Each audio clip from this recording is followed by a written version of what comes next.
કેમ છો વિદ્યાર્થી મિત્રો? આગળના લેક્ચરમાં આપણે SN1 પ્રક્રિયા કમ્પ્લીટ કરી. હવે ત્યાંથી આપણે આગળ વધીએ. તેના પછીના જે ક્વેશ્ચન છે તે જોઈએ. ધ્રુવીભૂત પ્રકાશ વિશે ટૂંકમાં માહિતી આપવાની છે કે ધ્રુવીભૂત પ્રકાશ કોને કહેવાય. આપણે આગળ જૈવિક અણુઓમાં ભણી ગયા છીએ, છતાં પણ બીજી વાર આપણે જોઈએ કે ધ્રુવીભૂત પ્રકાશ એટલે શું. સામાન્ય માહિતી છે તો જુઓ, સામાન્ય પ્રકાશ 7 રંગનો બનેલો હોય છે. આપણને ખબર છે કે જે સામાન્ય પ્રકાશ અથવા તો જે સફેદ પ્રકાશ છે એ ટોટલ 7 રંગોનો બનેલો હોય છે અને દરેક શક્ય તળમાં કંપન અનુભવે છે. તેમાં કંઈક ચોક્કસ પ્રકારનું કંપન જોવા મળતું હોય. હવે આવા પ્રકાશને જ્યારે કોઈ યોગ્ય ધ્રુવક એટલે શું કે કોઈ એક પ્રિઝમમાંથી જ્યારે આપણે પસાર કરીએ, તમે પ્રિઝમ યાદ રાખો, ટુર્મેલિન કહેવાય, સ્ફટિક, આઇસલેન્ડ, સ્પાર, પોલેરોઇડ, આવા કોઈ પણ હોય, પણ આપણે તો અત્યારે પ્રિઝમની વાત કરવાની છે. કે જ્યારે આપણે આ જે પ્રકાશ છે તેને પ્રિઝમમાંથી પસાર કરીએ છીએ, બરાબર, તેમાંથી પસાર કરવામાં આવે ત્યારે નિર્ગમન પામતો પ્રકાશ એક જ તલમાં કંપન અનુભવે છે. તમે આ જોશો ને તો આ સામાન્ય પ્રકાશ હોય, બધા જ તલમાં શું થતા હોય, કંપન અનુભવતા હોય. પણ જેવો તેને પ્રિઝમમાંથી પસાર કરવામાં આવે અને જે બહાર નિર્ગમન પામતો પ્રકાશ હોય તેને ધ્રુવીભૂત પ્રકાશ કહેવાય, કે જેનું કંપન છે કોઈ એક જ દિશામાં. જો આ રીતે ઊભી લાઈન દર્શાવેલી છે, અહીંયા શું થતું હતું, બધી દિશામાં તેનું કંપન જોવા મળે, 7 રંગોનું. પણ જ્યારે તેને પ્રિઝમમાંથી પસાર કરો, બરાબર, ત્યારે નિર્ગમન પામતો જે પ્રકાશ છે તે એક જ તળમાં કંપન અનુભવે છે અને આવા પ્રકાશને સમતલ ધ્રુવીભૂત પ્રકાશ કહેવાય. બરાબર. પછી આગળ વધીએ. વિલિયમ નિકોલે સમતલ ધ્રુવીભૂત પ્રકાશ ઉત્પન્ન કરવા સૌ પ્રથમ વિકસાવેલો પ્રિઝમ એટલે નિકોલ પ્રિઝમ. એટલે પ્રિઝમનો ઉપયોગ કરીને જે આપણે કરીએ છીએ, બરાબર, અને તેના દ્વારા જે આ 7 અલગ અલગ રંગો છે એનું મિશ્રણ છે, એમાંથી આપણે જ્યારે પ્રિઝમમાંથી પસાર કરીએ તો આ પ્રકારનું કંઈક તેમાં કંપન જોવા મળે છે. તેના પછી આપણે આગળ વધીએ. તેના પછીનો ક્વેશ્ચન છે પ્રકાશ ક્રિયાશીલતા વિશે સમજાવો. ધ્રુવીભૂત પ્રકાશ કોને કહેવાય એ ક્લિયર થઈ જશે એટલે પ્રકાશ ક્રિયાશીલતા વિશે ખ્યાલ આવશે. આપણે એમ કહેતા હતા કે કોઈ એક સંયોજન હોય એને આપણે જ્યારે પોલારીમીટરના સાધનમાં મૂકીએ, બરાબર, અને એના ઉપરથી જ્યારે પ્રકાશ પસાર થાય અને તેનું કોણાવર્તન જો જમણી બાજુ થાય તો તેને દક્ષિણ ભ્રમણીય કહેતા હતા અને ડાબી બાજુ થાય તો તેને વામ ભ્રમણીય કહેતા હતા. સેમ એ આખી મેથડ અહીંયા તમને સમજાવેલી છે. તો શું થાય, જો કેટલાક સંયોજનોના દ્રાવણમાંથી સમતલીય ધ્રુવીભૂત પ્રકાશને પસાર કરવામાં આવે તો તેઓ આ સમતલીય ધ્રુવીભૂત પ્રકાશનું ભ્રમણ દર્શાવે છે. એવા કોઈ પણ આપણે ઘણા સંયોજનો લઈ શકાય, બરાબર, એનું શું બનાવી નાખવાનું, દ્રાવણ, અને તેમાંથી પ્રકાશ પસાર કરવાનો છે. પણ એ પ્રકાશને આપણે કેવો કહીએ છીએ તો કે સમતલીય ધ્રુવીભૂત પ્રકાશ પસાર કરશું, બરાબર, કે જેનું માત્ર કોઈ એક જ તલમાં કંપન હોય. આવા પ્રકાશને આપણે કોઈ એક ચોક્કસ પ્રકારના નમૂનાના દ્રાવણમાંથી પસાર કરવાનું. અને આપણે એને કેમાં મૂકતા હતા તો કે પોલારીમીટરના સાધનમાં. ત્યારે તે જે આ પ્રકાશ છે ધ્રુવીભૂત પ્રકાશ, તેનું શું થાય, સમતલીય ધ્રુવીભૂત પ્રકાશનું ભ્રમણ દર્શાવે અને આવા સંયોજનોને પ્રકાશ ક્રિયાશીલ સંયોજનો કહેવાય. કોઈ પણ સંયોજન છે એ પ્રકાશ ક્રિયાશીલ ક્યારે હોય તો આપણે શું કહેશું તો કે જે સંયોજન છે એ પ્રકાશ ક્રિયાશીલ છે કે નહીં એ સમજવા માટે તે સંયોજનને પોલારીમીટર ટ્યુબમાં મૂકવામાં આવે અને તેમાંથી ધ્રુવીભૂત પ્રકાશ પસાર કરવામાં આવે. જો આ ધ્રુવીભૂત પ્રકાશનું તે કોણાવર્તન દર્શાવે તો આપેલો જે પદાર્થ છે એ પ્રકાશ ક્રિયાશીલ કહેવાય. તેનો અહીંયા પ્રયોગ જ આપેલો છે. જો શું કરવાનું, સમતલીય ધ્રુવીભૂત પ્રકાશના ભ્રમણ કોણનું માપન પોલારીમીટર સાધન વડે કરવામાં આવે છે, બરાબર. એટલે જો આ પોલારીમીટરનું સાધન છે, આની અંદર આપણે શું મૂકી દેવાનું, આપેલો કોઈ પણ સંયોજન હોય એનું દ્રાવણ આમાં મૂકવાનું અને અહીંયાથી પ્રકાશ આપણે પસાર કરશું. પહેલાં શરૂઆતમાં પ્રકાશ હશે બધી દિશામાં, એટલે માટે અધ્રુવીય પ્રકાશ કહેવાય. પછી એની વચ્ચે એવું કંઈક માધ્યમ અથવા પ્રિઝમ મૂકીએ અથવા તો સ્ફટિક મૂકીએ, જેના કારણે આ જે બધી અલગ અલગ દિશામાં કંપન ધરાવતા પ્રકાશ હતું એનું એક જ તલમાં કંપન થઈ. એટલે અહીંયા આપણને શું મળ્યો, ધ્રુવીભૂત પ્રકાશ. આ પ્રકાશને જ્યારે પોલારીમીટરમાંથી આ રીતે પસાર કરવામાં આવે, કાં તો તે સમઘડી દિશામાં આગળ વધે, જો આ લાઈન દર્શાવી સમઘડી દિશામાં, અથવા તો ઊભી દિશા વિષમઘડી દિશામાં જોવા મળશે. એને આપણે અહીંયા વિશ્લેષક આંખ દ્વારા જોઈએ. તો એના આધારે તમને ખબર પડે કે આપેલો પદાર્થ છે ડેક્સ્ટ્રો પ્રકારનો છે કે લીવો પ્રકારનો છે. એટલે જોઈએ, જો સંયોજન સમતલીય ધ્રુવીભૂત પ્રકાશનું ભ્રમણ એ જમણી બાજુ કરે, એટલે કે કેવી, તો કે ઘડિયાળના કાંટાની દિશામાં કરે, તો તેને દક્ષિણ ભ્રમણીય કહેવાય, એટલે કે ડેક્સ્ટ્રો પ્રકારનો કહેવાય, જેને ગ્રીક ભાષામાં આપણે જમણી બાજુનું ભ્રમણ કહીએ છીએ. અથવા તો બીજી પોસિબિલિટી શું, અથવા તેને શું કહેવાય, ડી તરીકે ઓળખવામાં આવે, સ્મોલ ડી સ્વરૂપે દર્શાવે.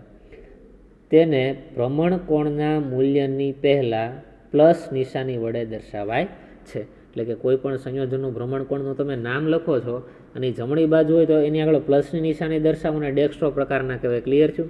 એવી જ રીતે શું થાય, બીજી પોસિબિલિટી એવી પણ થાય કે જ્યારે આ પોલારીમીટરમાં રહેલા નમૂનામાંથી ધ્રુવીભૂત પ્રકાશ પસાર કરો છો અને જો પ્રકાશનું ભ્રમણ એ ડાબી બાજુ, એટલે કે ઘડિયાળના કાંટાની વિરુદ્ધ દિશામાં થાય, એવું થાય ઘડિયાળના કાંટાની વિરુદ્ધ દિશામાં થાય, તો તે સંયોજનને વામ ભ્રમણીય કહેવાય. કેવા કહેશું? તેને વામ ભ્રમણીય કહેવાય. અથવા તો તેને સ્મોલ એલ સ્વરૂપમાં દર્શાવાય, અથવા તો લીવો પ્રકારના છે અને તેની આગળ માઇનસની નિશાની વડે દર્શાવવામાં આવે. બરાબર. આમ સંયોજનના આવા પ્લસ અને માઇનસ સમઘટકોને પ્રકાશીય સમઘટકો અને આ ઘટનાને પ્રકાશીય સમઘટકતા કહેવાય. બરાબર. આ આપણે આગળ ભણી ગયા છીએ. પ્લસ ડી ક્યારે, પ્લસ ક્યારે આવે, માઇનસ ક્યારે આવે, ડી ક્યારે આવે, એલ ક્યારે આવે. તેનું એક સૂત્ર છે, જો વિશિષ્ટ પરિભ્રમણ કોણ, બરાબર, આલ્ફા, બરાબર, એનું સૂત્ર શું થાય, અંશમાં આવશે આલ્ફા ઓબ્ઝર્વેશન છેદમાં સ્મોલ એલ ગુણ્યા સ્મોલ સી. જે આલ્ફા ઓબ્ઝર્વેશન શું છે, તો કે અવલોકિત પરિભ્રમણ છે, કે શું એનું પરિભ્રમણ કોણ આવે એ. લેમડા શું છે, તો કે આપાર પ્રકાશની તરંગ લંબાઈ, અને ટી શું છે, તાપમાન. ટી આપણે અહીંયા શું દર્શાવશું, તાપમાન. એલ શું છે, આ શું છે, સેમ્પલ નળી જે હશે એની લંબાઈ. આ જે પોલારીમીટર હોય ને એની જે લંબાઈ હોય એલ મૂકવાની, બરાબર, ડેસીમીટરમાં મૂકવાની. અને સી બરાબર તમે શું લેશો, તો કે દ્રાવણની સાંદ્રતા. સી બરાબર આપણે શું બોલશું, તો કે દ્રાવણની સાંદ્રતા અથવા તો ઘનતા ગ્રામ પ્રતિ ml લેશું. તો આના આધારે કોઈ પણ ઘટક છે પ્રકાશ ક્રિયાશીલ છે કે નહીં તેના વિશેનો તમે આ પ્રયોગોના આધારે, એટલે કે પોલારીમીટર ટ્યુબની અંદરથી ધ્રુવીભૂત પ્રકાશને પસાર કરો અને તેનું કોણાવર્તન જમણી બાજુ થાય છે કે ડાબી બાજુ થાય છે, તેના આધારે તમે તેને સમજાવી શકશો. તેના પછીનો ક્વેશ્ચન જોઈએ. આણ્વીય અસમમિતિ અને કિરાલિટી વિશે વિસ્તૃતમાં માહિતી આપો. આણ્વીય અસમમિતિ એનો અર્થ શું થશે, કે અણુ છે એ બે પ્રકારના હોય, એક સમમિતીય હોય અને એક અસમમિતીય હોય. તો ક્યાં અણુઓ છે સમમિતીય છે અને ક્યાં અણુઓ છે અસમમિતીય છે એ આપણે જોવાનું છે. અને કિરાલિટી કોને કહેવાય તેના વિશેનો અભ્યાસ કરશું. જૈવિક અણુઓમાં આપણે જોઈએ કે કયો કાર્બન છે એ કિરાલ કહેવાય અને કયો કાર્બન છે એ બિન કિરાલ કહેવાય, તે તમને ખ્યાલ છે. તો જોઈએ. 1848માં લુઈસ પાશ્ચરનું અવલોકન. શું કીધું તેણે, કે કેટલાક સંયોજનોના સ્ફટિકો પ્રતિબિંબી સ્વરૂપે અસ્તિત્વ ધરાવે છે. એટલે કે ઘણા બધા એવા સંયોજનો છે, બરોબર, તેના પ્રતિબિંબ સ્વરૂપે અસ્તિત્વ ધરાવે. કોઈ એક સ્ફટિક લઈએ, તેનો અણુ અને તેનું અવકાશીય સ્ટ્રક્ચર બનાવીએ અને તેની વચ્ચે આપણે મિરર રાખીએ તો સામે તેનું શું જોવા મળે, પ્રતિબિંબ જોવા મળે. તો આવા ટોટલ બે સ્ટ્રક્ચર આપણી પાસે આવે. એક સ્ફટિકનું જે સ્ટ્રક્ચર છે અને તમે એની વચ્ચે મિરર રાખો ત્યારે એનું ઉલટું જે સ્ટ્રક્ચર દેખાય એ મિરરની વાત છે. એટલે ટોટલ કેટલા મળશે, બે સ્ફટિકના આપણને સ્ટ્રક્ચર જોવા મળે. તેમના મતે કેટલાક સંયોજનોના સ્ફટિકોના સમઘટકો તેમના જલીય દ્રાવણમાં સમાન સાંદ્રતા ધરાવતા હોય ત્યારે ધ્રુવીભૂત પ્રકાશનું તળ પરિભ્રમણ એક સરખું જ પરંતુ એકબીજાથી વિરુદ્ધ દિશામાં કરે છે. આ શું સમજાવવા માંગે છે, કે આ જે મૂળ સ્ફટિક છે અને તેનું પ્રતિબિંબ છે, બરાબર, તેને આપણે જ્યારે દ્રાવણો બનાવીએ અને તેની સાંદ્રતા સમાન રાખી અને પછી એને પોલારીમીટર ટ્યુબની અંદર મૂકશું તો તેમાં પરિભ્રમણ તો થશે, બરાબર, પણ કેવું થશે, એકબીજાથી વિરુદ્ધ દિશામાં થાય. અહીંયા આપણે પોલારીમીટર છે, બરાબર, આમાં આપણે આ જે સ્ફટિક છે અને તેના પ્રતિબિંબ સ્વરૂપ છે બંનેના સોલ્યુશન બનાવીએ અને સરખા સાંદ્રતાવાળા બનાવીએ અને પોલારીમીટર ટ્યુબની અંદર મૂકવામાં આવે એટલે અહીંયાથી પહેલાં પ્રકાશ પસાર થાય, જે પહેલાં કેવો હોય અધ્રુવીભૂત પ્રકાશ હશે. તેને પહેલાં આપણે કેવો કરશું તો કે સ્ફટિકીય ધ્રુવક દ્વારા અથવા તો નિકોલ પ્રિઝમ દ્વારા અધ્રુવીભૂતમાંથી ધ્રુવીભૂત પ્રકાશમાં રૂપાંતર કરશું. આ ધ્રુવીભૂત પ્રકાશને જ્યારે પોલારીમીટર ટ્યુબની અંદરથી પસાર કરવામાં આવે તો આ ધ્રુવીભૂત પ્રકાશનું સમઘડી અથવા તો વિષમઘડી દિશામાં શું થતું હોય? કોણાવર્તન થતું હોય. બરાબર. તો તેના કારણે આપણને એ જ કીધું છે કે શું કીધું? એકબીજાથી વિરુદ્ધ દિશામાં કોણાવર્તન દર્શાવે. એક સ્ફટિક હોય એ જમણી બાજુ એટલે કે સમઘડી દિશામાં કોણાવર્તન દર્શાવતો હોય તો તેનું પ્રતિબિંબ છે તેનાથી વિરુદ્ધ એટલે કે વિષમઘડી દિશામાં કોણાવર્તન દર્શાવે. બરાબર. આ રીતે તેને એક સમજ આપી કે કોઈ એક સ્ફટિક છે તેનું પ્રતિબિંબ લઈએ તો બંનેના જે દ્રાવણો બને તેનું કોણાવર્તનમાં વિરુદ્ધ દિશામાં જોવા મળશે. ત્યારબાદ આગળ વધીએ. તેમના મતે પ્રકાશ ક્રિયાશીલતામાં જોવા મળતો આ તફાવત સંયોજનોના પરમાણુઓની ત્રિપરિમાણીય ગોઠવણી એટલે કે તેના વિન્યાસના કારણે હોય. કે વામ ભ્રમણીય છે કે દક્ષિણ ભ્રમણીય છે એ કોઈ પણ જે સંયોજન છે તે તો પહેલાં કેવું હોવું જોઈએ? પ્રકાશ ક્રિયાશીલ હોવું જોઈએ. બરાબર. અને તેની ત્રિપરિમાણીય ગોઠવણી કઈ રીતની છે તેના ઉપર તેનું ભ્રમણ આધાર રાખે છે. લુઈસ પાસ્વરે સૌ પ્રથમ વિભાજન અથવા તો શું વિઘટનનો વિચાર કર્યો અને તેમના મતે પ્રકાશ સમઘટકોને એકબીજાથી અલગ કરી શકાય છે. પ્રકાશીય સમઘટકો હોય તેને એકબીજાથી કેવા કરી શકાય? અલગ પાડી શકાય. કઈ રીતે? તો કે પોલારીમીટર ટ્યુબની મદદથી તમે જાણી શકો કે કયો ડેક્સ્ટ્રો પ્રકારનો છે અને કયો લીવો પ્રકારનો સમઘટક છે. બરાબર. ઉદાહરણ તરીકે મેલિક એસિડ સસલાને ખોરાકમાં આપવાથી તેના પેટમાં રહેલો ઉત્સેચકો ડી સ્વરૂપમાં પાચન કરે અને આઈ સ્વરૂપે પેશાબ મારફતે બહાર કાઢી નાખે. જો એલ સ્વરૂપ આવશે. શું છે? એલ સ્વરૂપ. ડી સ્વરૂપે ઉત્સેચકો શું થાય? ખોરાકના સ્વરૂપે પેટમાં ઉત્પન્ન થાય. જો આ વિન્યાસ ચેન્જ થયો ને છે તો મેલિક એસિડ જ તે, પણ તેના સ્ટ્રક્ચર ફેર થાય એટલે ડી સ્વરૂપ અથવા તો તેનું આઈ સ્વરૂપમાં રૂપાંતર થઈ જાય. તો સ્ટ્રક્ચર તો એકના એક જ રહેવાના છે, પણ જ્યારે તેની પ્રકાશ ક્રિયાશીલતા અને અવકાશીય ગોઠવણીના કારણે કાં તો દક્ષિણ ભ્રમણીય થશે અથવા તો વામ ભ્રમણીય થશે. પછી જોઈએ અસમમિતિ કાર્બન અથવા અવકાશ કેન્દ્ર. અસમમિતીય કાર્બન કોને કહેવાય? તો કે 1874માં ડચ વૈજ્ઞાનિક જે વોન હોફે અને ફ્રેન્ચ વૈજ્ઞાનિક સી લેબેલે સ્વતંત્રપણે દર્શાવ્યું કે કાર્બનિક રસાયણ વિજ્ઞાનમાં મધ્યસ્થ કાર્બન પરમાણુની ચતુઃસંયોજકતા ચતુષ્ફલકીય રીતે જુદા જુદા પરમાણુઓ કે સમૂહો દ્વારા સંતોષાયેલી હોય તો આવા કાર્બનને કેવો કાર્બન કહેવાય? અસમ કાર્બન કહેવાય. અને અસમમિતીય કેન્દ્ર કે અવકાશીય કેન્દ્ર તરીકે ઓળખવામાં આવે. આપણે એક્ઝામ્પલ દ્વારા સમજીએ. જો કોઈ એક સેન્ટર એટમ આપણે લઈ લઈએ કાર્બન. કાર્બનની ચતુઃસંયોજકતા હોય. ટોટલ કેટલી સંયોજકતા હોય? 4 સંયોજકતા હોય. જો આ કાર્બનની 4 સંયોજકતા અલગ અલગ પરમાણુ અથવા સમૂહો દ્વારા સંતોષાયેલી હોય તો અહીંયા અલગ અલગ હશે. એ એટલે કંઈક અલગ હશે, બી એટલે અલગ હશે, સી એટલે કોઈ પરમાણુ અથવા સમૂહ જોડશું ને ડી એટલે કોઈક અલગ અલગ હશે. કોઈ બે સરખા નહીં થાય. એ અને બી સરખા ન હોય, બી અને સી સરખા ન હોય, ડી અને સી કોઈ પણ એક પણ સરખા નહીં. બધા કેવા લેવાના છે? અલગ અલગ લેવાના છે. બરાબર. તો અહીંયા જે આપણને કાર્બન મળે છે એ કાર્બન કેવા પ્રકારનો થશે? તો કે અસમમિતીય પ્રકારનો હોય.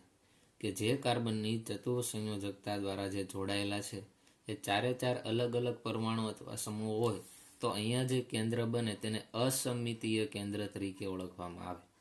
બરાબર. એક્ઝામ્પલ લઈએ. કાર્બન સાથે એક હાઇડ્રોજન જોડાયેલો છે, અહીંયા બીઆર જોડાયેલો છે, અહીંયા મિથાઇલ ગ્રુપ જોડાયેલો છે અને અહીંયા આયોડિન જોડાયેલો છે. તો તમે જોઈ શકો બધા અલગ અલગ જ છે. માટે અહીંયા રહેલા કાર્બનને કેવો કાર્બન કહેશું આપણે? અસમમિતીય કાર્બન તરીકે ઓળખવામાં આવે. અથવા તો તેનું શું કહેવાય? અવકાશીય કેન્દ્ર તરીકે ઓળખશું. અસમ કેન્દ્ર ધરાવતા અણુમાં સમમિતિની ઉણપ હોવાથી આવા અણુઓ તેમના પ્રતિબિંબ ઉપર અધ્યારોપિત ન હોવાથી તેમને અસમમિતીય અણુ તરીકે ઓળખવામાં આવે. જો પહેલાં તો આપણે અસમમિતીય અણુ કોને કહેવાય જોઈ લીધું. બીજું એણે શું કીધું, તેમાં સમમિતિ ન હોય, માટે આવા અણુ હોય તેનું તમે જ્યારે પ્રતિબિંબ બનાવો છો તો પ્રતિબિંબ ઉપર જે આપણો મેન જે અણુ હશે તેને તમે અધ્યારોપિત ન કરી શકો. અધ્યારોપિત કરવું એટલે શું, આપણે સમજવાનો પ્રયત્ન કરીએ. જો આપણો આ મેન અણુ થઈ ગયો કે કાર્બન, આ સાઈડ બ્રોમિન છે, નીચે મિથાઇલ છે, આ સાઈડ આયોડિન છે, અને અહીંયા શું છે, હાઇડ્રોજન. તમે આનું પ્રતિબિંબ બનાવો એટલે કે અહીંયા મિરર મૂકો, અહીંયા કાર્બન મૂકશું તો હવે ડાબી બાજુ શું આવી જશે, બ્રોમિન. જમણી બાજુ શું આવી જશે, આયોડિન. નીચે શું આવશે, મિથાઇલ ગ્રુપ, અને ઉપર શું આવશે, હાઇડ્રોજન. બરાબર. અહીંયા મિરર આપણો એ ઘટક છે અને તેનું પ્રતિબિંબ છે એ બી. હવે અધ્યારોપિત કરવું એટલે શું, તો કે આને તમે ઉપાડીને આની ઉપર મૂકો તો તમે જો તો એક્ઝેક્ટ એની ઉપર બેસવાનું છે, ન બેસે. જો અહીંયાથી તમે ઉપાડો તો જમણી બાજુ બ્રોમિન છે, આની ઉપર મૂકો તો અહીંયા જમણી બાજુ આયોડિન છે. ખ્યાલ આવે છે? બીજું તો કે અહીંયા ડાબી બાજુ આયોડિન છે અને અહીંયા ડાબી બાજુ કોણ આવી, બ્રોમિન. એટલે અહીંયાથી તમે એને ઉપાડી અને અહીંયા મૂકો છો તો એક્ઝેક્ટ એની ઉપર અધ્યારોપિત થતું નથી. બરાબર. અધ્યારોપિત થવું એક્ઝેક્ટ ક્યારે થાય, જો ABCDના અક્ષર દ્વારા સમજીએ. અહીંયા આપણે H લઈએ અને અહીંયા તમે મિરર મૂકો તો અહીંયા તેનું પ્રતિબિંબ H જેવું દેખાશે ને. તો આ Hને તમે ઉપાડીને આની ઉપર મૂકો તો અધ્યારોપિત થઈ જાય. બરાબર. ક્યાંય ચેન્જ આવવાનો નથી. બરાબર. જ્યારે આને આના ઉપર મૂકો છો ત્યારે અધ્યારોપિત થતું નથી. માટે આવા પ્રકારના ઘટકો કે જે પોતાનું ઘટક તેના પ્રતિબિંબી સમઘટક ઉપર અધ્યારોપિત ન થાય તો તેવા અણુને આપણે કેવા કહીએ છીએ, તો કે અસમમિતીય અણુ તરીકે ઓળખવામાં આવે છે. બરાબર. એટલું ક્લિયર છે. તેના પછી જોઈએ કિરાલ, અકિરાલ અને કિરાલિટી. કિરાલ, અકિરાલ અને કિરાલિટી એટલે શું? તો જો કિરાલ કાર્બન કોને કહેવાય તમને ખબર છે. બરાબર. કે કાર્બનની 4 સંયોજકતા કેવી હોય, અલગ અલગ પરમાણુ અથવા સમૂહો દ્વારા સંતોષાયેલી હોય તો તે કાર્બનને કિરાલ કાર્બન કહેવાય. અકિરાલમાં કેવું હોય તો કે કાર્બનની 4 સંયોજકતામાંથી અમુક સંયોજકતા એવી હશે કે જેમાં સમાન અણુ અથવા પરમાણુ ગોઠવાયેલા હોય તો એ અકિરાલ થઈ જાય. અને કિરાલિટી એટલે શું, તો કે આ જે ગુણધર્મો છે તેને કિરાલિટી તરીકે ઓળખશું. જોઈએ જો સમમિતિતતા અને અસમમિતિતતા આપણા રોજિંદા જીવનમાં ઉપયોગમાં લેવાતી ચીજ વસ્તુઓમાં પણ જોવા મળે છે. એક્ઝામ્પલ તરીકે જો ગોળાકાર, સમઘન, શંકુ વગેરે બધાના પ્રતિબિંબો તેમને સમાન હોય છે અને તેમને તેમના પ્રતિબિંબો પર અધ્યારોપિત કરી શકાય છે. જો તમે કોઈ પણ ગોળાકાર લઈ લો, કે આપણે ક્રિકેટનો બોલ લઈએ છીએ અને તેનું પ્રતિબિંબ જુઓ તો એ પણ સેમ એના જેવું જ થાય. તો આપણે દડો છે ને પ્રતિબિંબ ઉપર આપાત કરીએ, બરાબર, અધ્યારોપિત થઈ શકે. એવી રીતે સમઘન છે, શંકુ છે, આ એવા એક્ઝામ્પલ છે કે તેને તેના પ્રતિબિંબો પર શું કરી શકાય, તો કે અધ્યારોપિત કરી શકાય છે. જો કે ઘણી વસ્તુઓ છે જે તેમના પ્રતિબિંબો પર અધ્યારોપિત થતી નથી. એવા ઘણા ઉદાહરણ છે. ઉદાહરણ તરીકે તમારો ડાબો અને જમણો હાથ સમાન દેખાય છે, પરંતુ તમારા ડાબા હાથને જમણા હાથ પર ગોઠવતા તેઓ એકબીજા પર યોગ્ય રીતે ગોઠવાતા નથી. બરાબર. આપણે લઈએ આપણો ડાબો હાથ અને તેનું પ્રતિબિંબ સામું કેવું આવે, જમણો હાથ. તો જુઓ તો જમણા હાથ ઉપર ડાબા હાથને અધ્યારોપિત કરીએ તો એક્ઝેક્ટ એના ઉપર ન થાય. આ સાઈડનો અંગૂઠો આ સાઈડ રહે તો આ સાઈડ ક્યારે, જમણી બાજુ. એટલે એક્ઝેક્ટ આનું અધ્યારોપણ થઈ શકતું નથી. બરાબર. એટલે આપણા હાથ છે એ આપણે કેવા કહી શકાય, તો કે એક હાથનું પ્રતિબિંબ. બરાબર. તો એ પ્રતિબિંબ ઉપર આપણો જે હાથ છે તેને અધ્યારોપિત કરી શકાતો નથી. એટલે હાથ છે એ કોનું એક્ઝામ્પલ કહેવાય, તો કે અસમમિતીયનું એક્ઝામ્પલ થયું. જ્યારે ક્રિકેટનો દડો છે એ સમમિતીયનું એક્ઝામ્પલ તરીકે ઓળખી શકાય. એટલે જો શું કીધું, જે વસ્તુઓ પોતાના પ્રતિબિંબો પર અધ્યારોપિત થઈ શકતી નથી, બરાબર, જે વસ્તુઓ હોય અને તેના મિરરમાં જે પ્રતિબિંબ મળે તેના ઉપર અધ્યારોપિત ન થાય તો તેમને કિરાલ અને આ ગુણધર્મને કિરાલિટી કહે છે. બરાબર. તેવા પ્રકારના જે અણુ હોય તેને કેવા કહેવાય, કિરાલ પ્રકારના, અને આ ગુણધર્મને કિરાલિટી કહેશું. અને જે વસ્તુઓ પોતાના પ્રતિબિંબો પર અધ્યારોપિત થઈ શકતી હોય તો તેમને શું કહેવાય, અકિરાલ કહેવાય. અને આ અણુઓ પ્રકાશ અક્રિયાશીલ હોય. આ ખાસ ધ્યાન રાખજો. બરાબર. કિરાલ હોય બધા કેવા હોય, પ્રકાશ ક્રિયાશીલ હોય, અને અકિરાલ હોય બધા કેવા હોય, તો કે પ્રકાશ અક્રિયાશીલ હોય. જૈવિક અણુઓની અંદર આપણે ભણી ગયા છીએ કે 20 પ્રકારના એમિનો એસિડ હતા. એમાં જે પહેલો એમિનો એસિડ હતો ગ્લાયસિન, એમાં રહેલો જે સેન્ટર એટમનો કાર્બન હતો એ અસમિતિ અથવા તો અકિરાલ હતો, માટે એ બિન પ્રકાશ ક્રિયાશીલ એમ આપણે બોલતા હતા. જ્યારે બાકીના જે 19 એમિનો એસિડ છે તેના તમે સ્ટ્રક્ચર જોશો તો સેન્ટર એટમ કાર્બનની 4 સંયોજકતા એ અલગ અલગ પરમાણુ અથવા સમૂહ દ્વારા સંતોષાયેલી હોવાથી તે કિરાલ કાર્બન હતો. માટે બીજા જે કિરાલ કાર્બનવાળા જે 19 એમિનો એસિડ છે એ બધા પ્રકાશ ક્રિયાશીલ તરીકે ઓળખાય છે. એના એક્ઝામ્પલ દ્વારા સમજવાનો પ્રયત્ન કરીએ. જો અહીંયા આપણો હાથ છે, વચ્ચે અરીસો મૂકીએ તો આ પ્રકારનું પ્રતિબિંબ જોવા મળે. તો હાથને ઉપાડીને તમે અહીંયાની ઉપર મૂકો છો તો એના ઉપર અધ્યારોપિત થતો નથી. એવા રીતે પગના પણ એક્ઝામ્પલ આપ્યા છે. તો કિરાલ વસ્તુઓ બિન અધ્યારોપિત પ્રતિબિંબો છે. બરાબર, કિરાલ વસ્તુઓ જે હોય એ કેવો હોય? બિન અધ્યારોપિત હોય.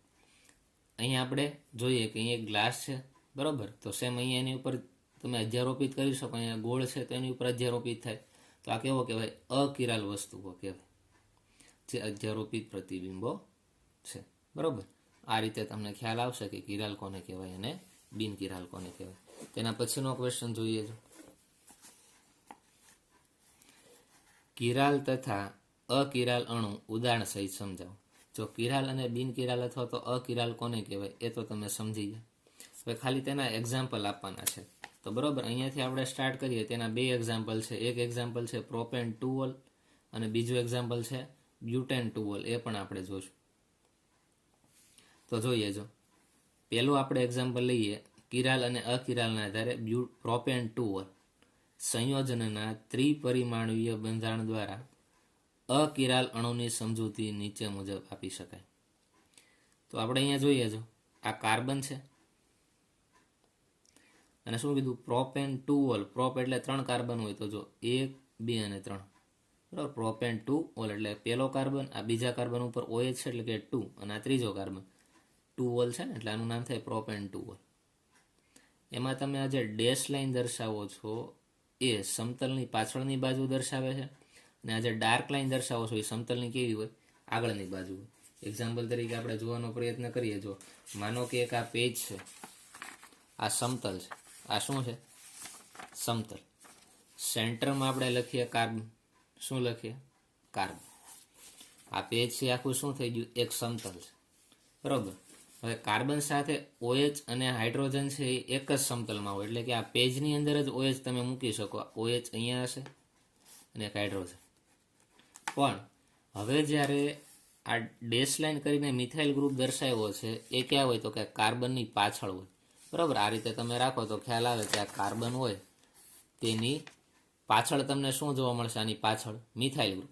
અને બીજું આ જે ડાર્ક લાઈન કરીને CH3 દેખાડ્યો છે એ ક્યાં છે? તો કે કાર્બનની આ બહારની સાઈડ હોય, ઉપરની સાઈડ દેખાડે. બરાબર, આ રીતે ત્રિપરિમાણીય રચના હોય. આ પેન પ્રમાણે જોવા જઈએ. જો આ પેન છે, એ સેન્ટરમાં કોણ છે? કાર્બન. આ માની લો કે એક સમતલ છે, એક પેજ છે, તો એક સાઈડ OH હશે, એક સાઈડ હાઇડ્રોજન હશે.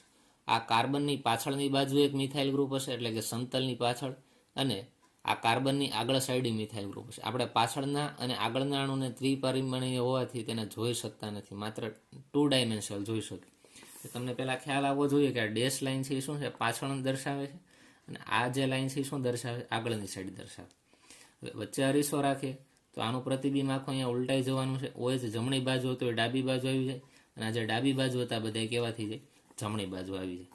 તો અહીંયા B એનું શું છે? પ્રતિબિંબ છે. બરાબર, પ્રોપેન 2 નું પ્રતિબિંબ.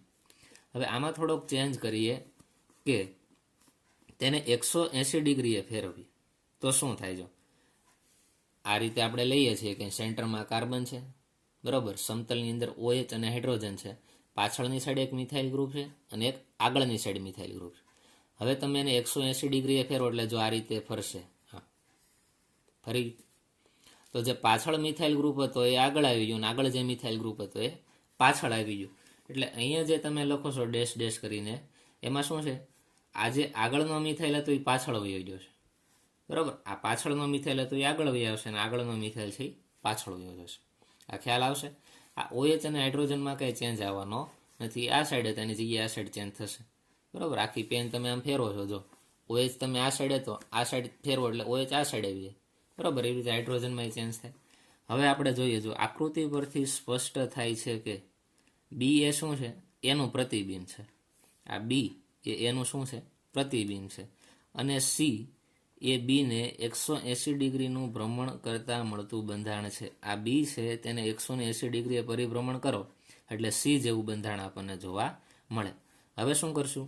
સી એ ઉપર અધ્યારોપિત થાય છે. જો આ સી છે એને તમે ઉચકાવીને આની ઉપર મૂકો તો જો તો અહીંયા મિથાઇલ ગ્રુપ છે તો અહીંયા મિથાઇલ જ છે, અહીંયા CH3 છે, અહીંયા CH3 છે, અહીંયા જમણી બાજુ હોય છે તો અહીંયા જમણી બાજુ છે, આ સાઈડ હાઇડ્રોજન છે તો આ સાઈડ. તો આને તમે આના ઉપર અધ્યારોપિત કરી શકો, બરાબર. આમ પ્રોપેન 2 ઓલ સી એ ઉપર અધ્યારોપિત થાય છે. આમ પ્રોપેન 2 ઓલ કે જે અસમ કાર્બન ધરાવતો નથી, બરાબર.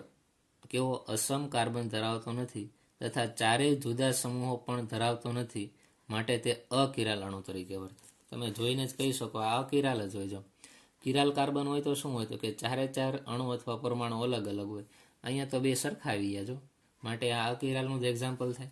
હવે આપણે કિરાલનું એક્ઝામ્પલ જોઈએ. જો બીજું જે આવશે બ્યુટેન 2 ઓલ. બ્યુટ એટલે કેટલા કાર્બન? તો કે 4 કાર્બન. તો જો અહીંયા 2, આ ત્રીજો ને આ ચોથો કાર્બન. બ્યુટેન 2 ઓલ છે. ક્રમ આપીએ તો પહેલો કાર્બન, આ બીજો કાર્બન, બીજા કાર્બન ઉપર OH છે એટલે શું લખ્યું? Butane 2 all. સંયોજનના ત્રિપરિમાણીય બંધારણ દ્વારા કિરાલ અણુની સમજૂતી નીચે મુજબ આપી શકાય. તો અહીંયા CH3 ગ્રુપ પાછળ છે, અહીંયા C2H5 ગ્રુપ આગળ છે, બરાબર. બીજું બધું તો એમનું રહેશે. OH જમણી બાજુ, હાઇડ્રોજન આ સાઈડ. હવે આની વચ્ચે આપણે મિરર મૂકીએ તો આખું ટ્રાન્સફર થઈને આ સાઈડ આવવાનું છે. જો મિથાઇલ ગ્રુપ જમણી બાજુ હોય તો આ સાઈડ આવી ગયો, આ ઇથાઇલ ગ્રુપ આ સાઈડ હોય તો આ સાઈડ આવી ગયો. પાછું 180 ડિગ્રીએ પરિભ્રમણ આપશો, શું થાય? તો કે આ જે મિથાઇલ ગ્રુપ પાછળ છે, જો આ ડેશ એટલે પાછળ હોય, એ 180 ડિગ્રીનું પરિભ્રમણ આપો એટલે મિથાઇલ ગ્રુપ આગળ આવી જાય. તો જો CH3 આ જે પાછળ દર્શાવ્યો છે એ તમને અહીંયા જો આગળ દેખાશે. આ રીતે જે ડાર્ક લાઈન કરી છે ને એ આગળ દર્શાવે, ને એ રીતે અહીંયા ડાર્ક લાઈન છે C2H5 આમાં આગળ હોય. C2H5 ક્યાં હોય? આ સાઈડ આગળ, ઉપરની સાઈડ. તો આને તમે 180 ડિગ્રીનું પરિભ્રમણ આપો તો આ પાછળ વયો જશે. તો જો ડેશ લાઈન કરીને અહીંયા C2H5 દર્શાવે, એ ક્યાં દર્શાવે? પાછળની બાજુ દર્શાવે. તો આપણે જો અહીંયા કહીએ કે ડી, બરાબર, તેનું પ્રતિબિંબ આપણને શું મળ્યું? ઈ. અને ઈને તમે 180 ડિગ્રીએ ફેરવો એટલે આપણને F મળ્યો. હવે આ F છે તેને આના ઉપર અધ્યારોપિત કરો તો થશે. તો જુઓ તો પાછળની સાઈડ અહીંયા C2H5 છે ને પાછળની સાઈડ CH3 છે. બદલાઈ ગયું ને? અધ્યારોપિત ન થાય. આગળની સાઈડ અહીંયા શું છે? CH3 ને અહીંયા આગળની સાઈડ શું છે? C2H5. એટલે આને આના ઉપર અધ્યારોપિત કરી શકાતા નથી, બરાબર. તો આપણે લખીએ કે આકૃતિ પરથી શું સ્પષ્ટ થાય? જે ઈ છે એ ડીનું પ્રતિબિંબ છે, F એ ઈને 180 ડિગ્રીનું ભ્રમણ કરતા મળતું બંધારણ છે.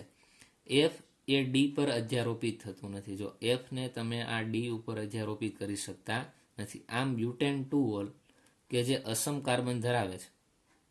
જો તો આ બ્યુટેનનું કાર્બન અસમ છે કે નહીં? એક મિથાઇલ ગ્રુપ છે, એક OH ગ્રુપ છે, એક હાઇડ્રોજન છે અને એક C2H5. ચારે ચાર અલગ જ છે, માટે કેવો થઈ ગયો? અસમ કાર્બન કહેવાય. તથા ચારેય જુદા જુદા સમૂહો પણ ધરાવે છે, માટે તે કહેવાય છે કિરાલ અણુ તરીકે વર્તે. બ્યુટેન 2 ઓલની જેમ અમુક એક્ઝામ્પલ આપેલા છે: 2 ક્લોરોબ્યુટેન, 2,3 ડાયહાઇડ્રોક્સી પ્રોપેનાલ, બ્રોમોક્લોરો આયોડોમિથેન અને 2 બ્રોમોપ્રોપેનોઇક એસિડ. આ પણ કેવા બધા અણુ છે? કિરાલ અણુના એક્ઝામ્પલ છે, બરાબર. તો એટલું તમને ક્લિયર હોવું જોઈએ. તેના સ્ટ્રક્ચર અહીંયા આપેલા છે. જો આ બધા એક્ઝામ્પલ જે તમને આપ્યા છે બધા કેવા છે? તો કે કિરાલ અણુના એક્ઝામ્પલ આપ્યા છે.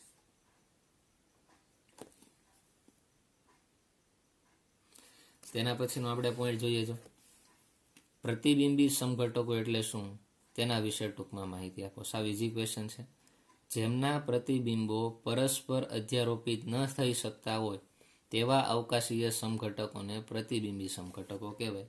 એ શું કહેવા માંગે છે? કે કોઈ એક ઘટક છે, જો આ પ્રક્રિયક છે અને અહીંયા વચ્ચે મિરર મૂકે અને અહીંયા તેનું શું મળે? પ્રતિબિંબ.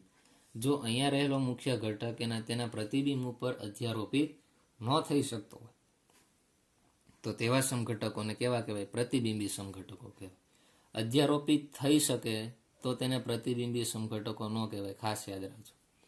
પ્રતિબિંબ સમઘટકોના ગલનબિંદુ, ઉત્કલન બિંદુ, દ્રાવ્યતા, વક્રી ભવનાંક વગેરે ભૌતિક ગુણધર્મો કેવા હશે? સમાન હોય છે. તેઓ માત્ર ધ્રુવીભૂત પ્રકાશના ભ્રમણ સંદર્ભે જ જુદા પડે છે, બરાબર. માત્ર તેનું ધ્રુવીભવન જ ચેન્જ થાય. એકનું જમણી બાજુ થતું હોય તો એકનું ક્યાં થાય? ડાબી બાજુ થાય. જો એક પ્રતિબિંબ સમઘટકનું દક્ષિણ ભ્રમણીય હોય તો બીજા સમઘટક કેવા હશે? તો કે વામ ભ્રમણીય પ્રકારના જોવા મળશે. તો આ રીતે આપણે સમજાવી શકાય કે પ્રતિબિંબી સમઘટકો કોને કહેવાય. કે જે ઘટક હોય અને તેનું પ્રતિબિંબ તેના ઉપર અધ્યારોપિત ન થઈ શકે તેવા સમઘટકોને પ્રતિબિંબીય સમઘટકો તરીકે ઓળખવામાં આવશે. પ્રતિબિંબીય સમઘટકોના એક્ઝામ્પલ લેવો હોય તો આને આપણે કહી શકાય, જો આ પ્રતિબિંબી સમઘટક છે, આપણો મુખ્ય ઘટક છે અને તેની મિરર ઇમેજ, તો આ એ છે તેને ઉપાડીને તમે બી ઉપર અધ્યારોપિત કરી શકતા નથી, માટે આ બંને એકબીજાના પ્રતિબિંબી સમઘટકો તરીકે લઈ શકો.